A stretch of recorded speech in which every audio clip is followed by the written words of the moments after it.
যাব না টুনি। আজকে আমি গভীর জঙ্গলে টাটকা টাটকা ফল কুড়াতে যাব।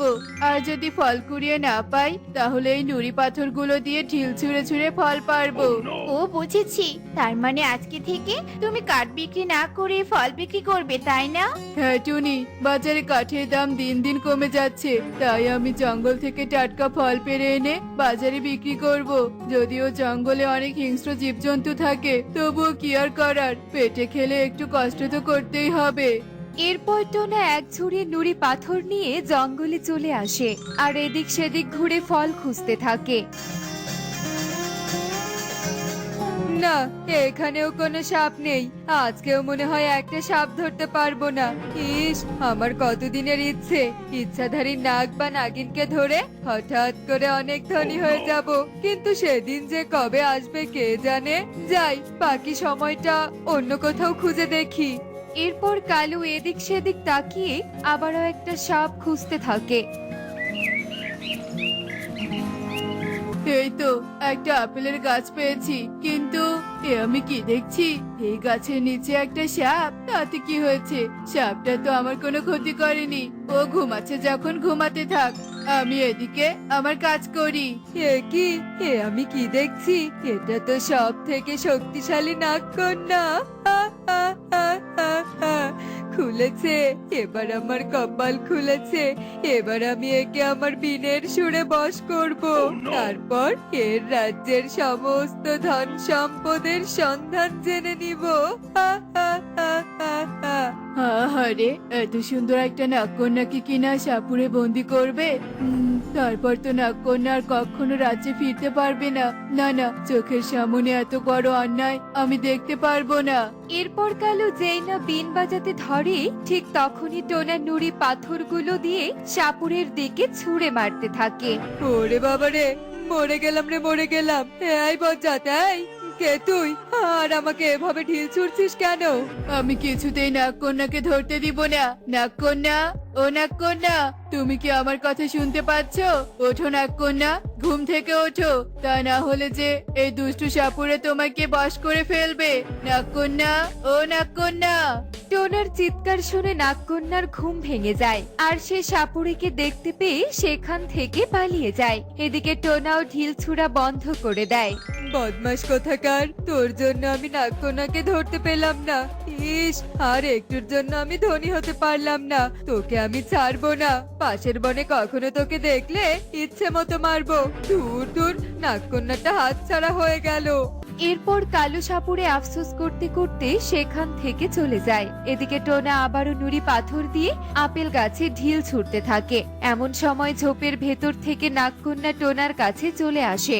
ধন্যবাদ টোনা আঙ্কেল, তুমি আমার প্রাণ বাঁচিয়েছো। তাই আমি তোমাকে কিছু উপহার দিতে চাই। বলো, তোমার কি চাই?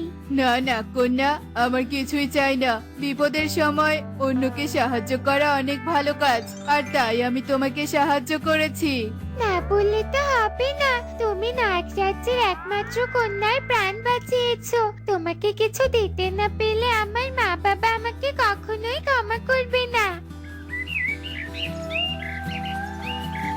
এই জাদুর মণিটা এখন থেকে তোমার।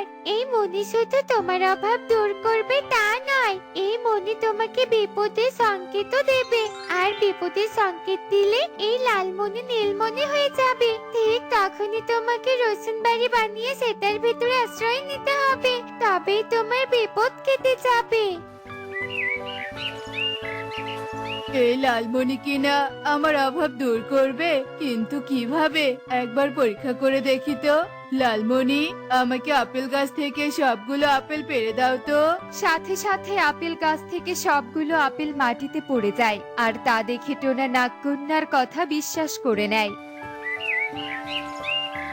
আর এক ঝুড়ি আপেল কুড়িয়ে নিয়ে বাড়িতে চলে আসে। টোনা, এই টোনা, তুমি আপেলগুলো বিক্রি করতে না গিয়ে বাড়িতে এলে কেন? হ্যাঁ, এই টাটকা ফলগুলো তুমি আর আমি মিলে পেট পুড়ে খাবো টুনি। আর এই যে লাল মণিটা দেখতে পাচ্ছ, এখন থেকে এই মণি আমাদের অভাব দূর করে দিবে। তাই নাকি টোনা? কিন্তু এই লাল মণি তুমি কোথায় পেলে বলো তো? এরপর টোনা টুনিকে সব কথা খুলে বলে আর দুজন মিলে টাটকা টাটকা আপেল খেতে থাকে। আর এভাবেই দেখতে দেখতে সেই দিন কেটে যায়। এদিকে টোনা ও টুনি লালমনির সাহায্যে তাদের ঘরবাড়ি পরিবর্তন করে ফেলে আর এভাবে দেখতে দেখতে বেশ কিছু দিন কেটে যায়। টোনা, এই টোনা, এই দেখো কি কাণ্ড ঘটেছে। কি হয়েছে টুনি? এভাবে চিৎকার করছো কেন? এ কি সর্বনাশ হয়েছে? লালমণি নীল হয়েছে, তার মানে আমাদের সবার কাছে বিপদ ধেয়ে আসছে। এক্ষুনি এই খবরটা বনে সবাইকে গিয়ে দিতে হবে, আর আমাকে তাদের সবাইকে বাঁচাতে হবে। তুমি বাড়িতে থেকো টুনি, আমি এক্ষুনি আসছি। এটা কি হলো? টোনা হঠাৎ কোন বিপদের কথা বলছে? কিছুই তো বুঝতে পেলাম না। কিসের বিপদ? আর তুই আবার ভবিষ্যৎবাণী করতে শিখলি কবে থেকে? যা তো যা এখান থেকে। কিসের বিপদ আসে আসুক, আমি আমার বাড়ি থেকে কোথাও যাব না। ঠিক আছে তোতা দাদা, তবে মনে রেখো পুকুর পাড়ে একটা রসুন বাড়ি বানানো থাকবে। যদি মনে করো তাহলে এসো। এরপর টোনা একে একে বনের সবাইকে বিপদের কথা বলে সাবধান করে দেয়, কিন্তু কেউই টোনার কথা বিশ্বাস করে না, বরং হাসি ঠাট্টা করে টোনাকে তাড়িয়ে দেয়। অবশেষে টোনা পুকুর পাড়ে ফিরে আসে। কিসের বিপদের কথা বলছো বলো তো টোনা? নাগকন্যা বলেছিল এই লালমণি যখন নীল হবে তখন একটা বিপদ হবে, আর সেই সময় নীলমণির সাহায্যে নীল রসুন বাড়ি বানিয়ে সেখানে থাকলে সেই বিপদ কেটে যাবে। নীলমণি, নীলমণি, এখানে একটা নীল রসুন বাড়ি বানিয়ে দাও তো। এরপর সেখানে একটা নীল রসুন বাড়ি তৈরি হয়, আর টোনা ও টুনি সেই বাড়ির ভেতরে গিয়ে আশ্রয় নেয়। অন্যদিকে হঠাৎ বনে প্রবেশ করে এক ডাইনি। তোতা উঠিয়ে ডাইনিকে তাদের ঘরের দিকে আসতে দেখতে পায়। এই টিয়ে, ওই দেখো ডাইনি আমাদের দিকে আসছে। টোনা হয়তো এই বিপদের কথাই বলেছিল।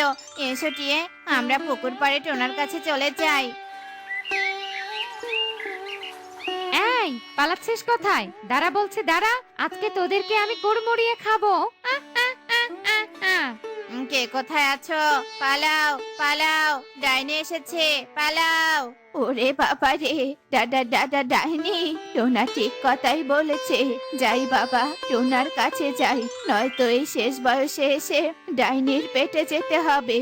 তোতার চিৎকার শুনে সবাই পুকুর পাড়ে নীল রসুন বাড়িতে চলে আসে, আর ডাইনিও তাদের পেছনে চলে আসে। একে তোরা সবাই এই রসুন বাড়ির ভেতরে গেলি কেন? বের হয়ে আয় বলছি, আমি তোদেরকে খাবো। এরপর ডাইনি যেই না ঘরের ভেতরে প্রবেশ করতে যাবে তখনই ঘর থেকে তীব্র আলোকরশ্মি বের হতে থাকে, আর সাথে সাথে ডাইনি চিৎকার করে ওঠে, ওরে বাবারে, এটা তো কোনো সাধারণ ঘর নয়। এই ঘরে কোনো অশুভ শক্তি প্রবেশ করতে পারবে না। না না, এখানে থেকে আর কোনো কাজ নেই। অন্য বনে গিয়ে দেখি দুই একটা পাখি ধরতে পারি কিনা। এরপর ডাইনি ওই বন ছেড়ে পালিয়ে যায়। এদিকে সবাই ডাইনির হাত থেকে বেঁচে গিয়ে টোনাকে ধন্যবাদ দিতে থাকে।